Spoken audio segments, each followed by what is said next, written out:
out with voting for different robot bodies.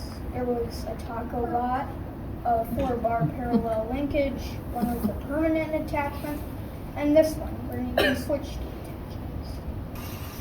The code for this one, they're actually using a gyroscope to make sure the robot goes straight, because if it gets bumped or knocked or something, then it will go sideways and it'll deduct points. So they use a sensor to make sure it went straight.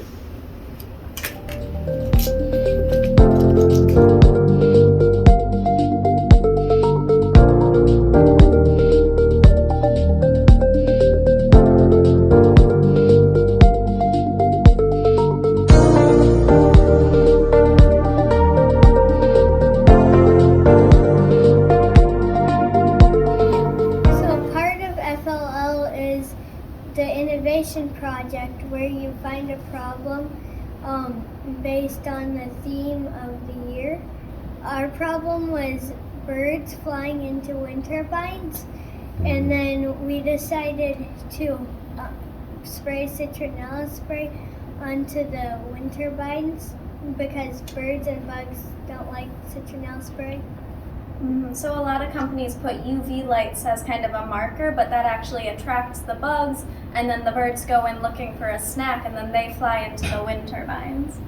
And then do you remember, who did we talk to and share our idea with? We shared it with Dr. Gentry and Mr. Martel. He works on designing the wind turbines. And then what does Dr. Gentry do? Do you remember? He's a bird person. He's the director of conservation for Audubon, Minnesota. And so that's what we did. We got 205 points at the state competition, which was our team's best ever score. And we did a great job.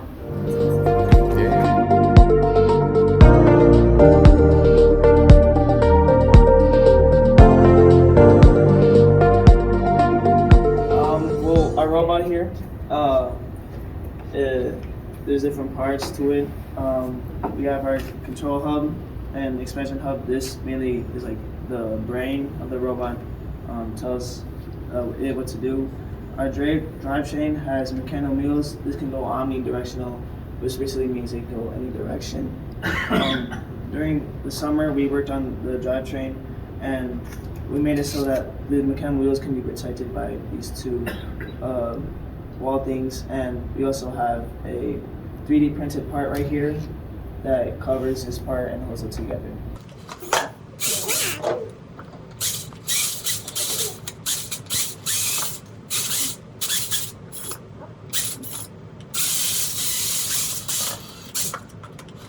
I'm proud of what I did for Autonomous, which was it would scan a tag, which would be randomized before the start of the match, and based on what it saw, it would go to a specific place to score bonus points. Some differences between FLL and FTC is that FTC works with bigger and more complex robots, and there's no innovation project in FTC. What we're seeing is that, again, not only are students not necessarily getting a lot of opportunity, but then there's a significant shortage of qualified candidates for tech jobs. And not only that, but it's also mostly dominated by white men. And so there's a lack of females who are in the tech industry. And Minnesota Tech just put out a report that 3.8% of the workforce here in the Twin Cities is African American, and only 2.2% are Latino or Latina. And so it seems like there seems to be a gap, right? And what is that? And so what we see that is that there are barriers. There are barriers with knowledge. Students simply aren't learning about these types of careers for different reasons. There is a barrier of cost. Again, we talked a little bit about the cost, and to run a team or to pay your teacher or professional development, all the things, but also to be able to send a kid maybe to an out of school time, like a camp at some great places. I don't mean to speak poorly of the for-profits that are doing things, but it's a barrier to spend that money on these after school camps and whatnot. And then the last one is transportation. We go to the students, we go to the schools, and that's a major thing for us and for the families, right? If they can't get their student somewhere, then the student doesn't get the opportunity. So we go to where the students are, and that's at the school. and that's at the after school, before school, and summer school locations that they're already being brought to, or the bus is picking them up for. So we want to remove the barriers, we want to serve the students by serving the schools, and again, Courtney alluded to it earlier, schools are coming to us. A year and a half ago, we were only here at Hope Academy, and part of that was because of the pandemic and all sorts of fun that brought about, doing direct service programs.